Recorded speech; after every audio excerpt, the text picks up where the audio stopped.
اور اسی حدیث کا ایک طریق سنن نسائی الکبریٰ کے اندر موجود ہے، خصائص علی والے چیپٹر کے اندر، وہ بڑا دردناک ہے۔ اس میں پہلے تو وہ مناظرہ بھی ہے جو خوارج اور ابن عباس کے درمیان ہوا، جو ہم نے ریسرچ پیپر 5B کربلا والے میں ڈالا ہوا ہے، اور دوسرا یہ وہ روایت لے کے آیا کہ حضرت علی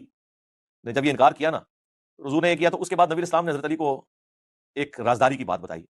اور کہا کہ اے علی تم پہ بھی اسی طرح کا ایک وقت آئے گا، اس وقت تمہیں بھی وہی کچھ کرنا ہوگا جو آج میں کر رہا ہوں۔ یعنی رسول اللہ نے اپنی جگہ علی کو رکھا اور مشرکین عرب کی جگہ حضرت علی کے مخالفین کو رکھا، تبھی ریزیمبلنس بنے گی نا۔ انہوں نے کیا کہا تھا کہ ہم محمد رسول اللہ نہیں مانتے، محمد بن عبداللہ لکھو۔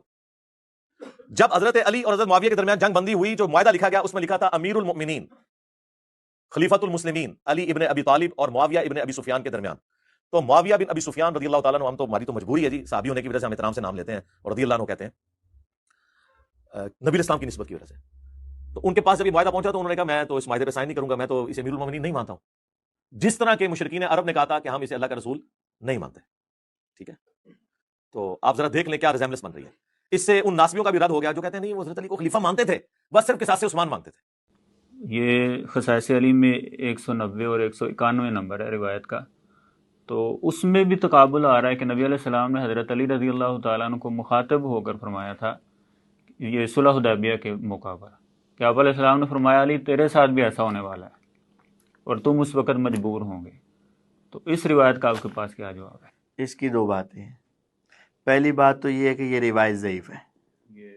یہ خصائص علی والی روایت سند کے اعتبار سے سخت ضعیف ہے، جس میں تقابل کیا جس میں تقابل والی بات آ رہی ہے، وہ روایت سند کے اعتبار سے سخت ضعیف ہے۔ اس میں ابو اسحاق راوی مدلس ہیں۔ نہیں تو انہوں نے تو ساتھ پوری روایت نقل کی، اسکین بھی لگایا ہوا اس کا۔ مرزا صاحب نے سکین لگایا ہوا ہے،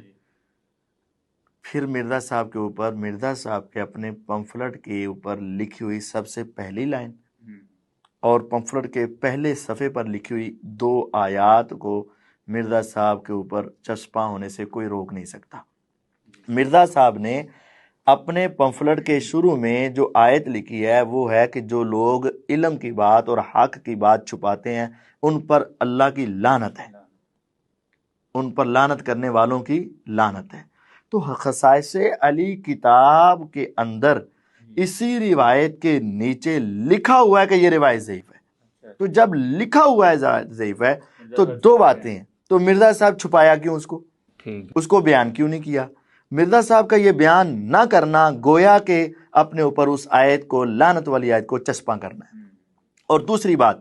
کہ غور کیجئے کہ کس قدر ظلم کی بات ہے کہ یہ اپنے مطلب کے لیے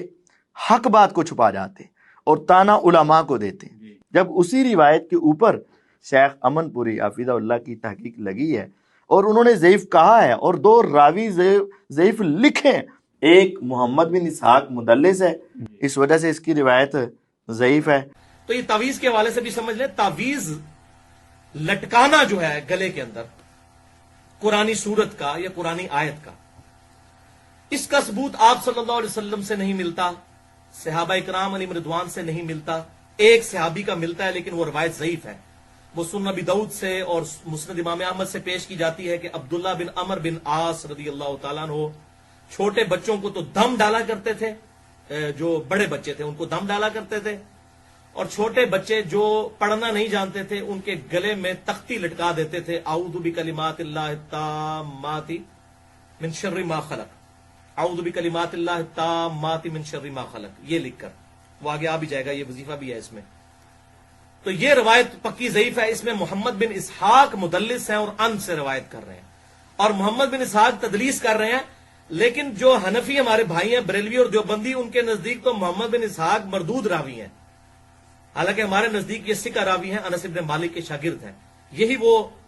تابعی ہیں جن سے وہ روایت ہے سنن البہیقی کے اندر، دلائل النبوہ امام بہیقی کی کتاب میں، کہ آپ صلی اللہ علیہ وسلم 12 ربیع الاول کو پیدا ہوئے، یہ وہ ہیں۔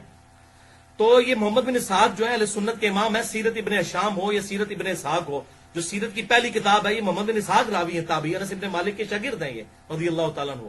لیکن تدلیس کر رہے ہیں۔ 12 حنفیوں کے نزدیک تو یہ راوی ایکسیپٹیبل نہیں، تو وہ پھر بھی یہ جعلی روایت پیش کر رہے ہوتے ہیں۔ ہمارے نزدیک بھی روایت ضعیف تدلیس کی وجہ سے، وہ راوی ثقہ ہے لیکن ان سے روایت کر رہے ہیں۔ وہ آپ مسئلہ نمبر 36 دیکھ لیں گے، تدلیس کا ایشو کیا ہے صحیح مسلم کے مقدمے کی روشنی میں۔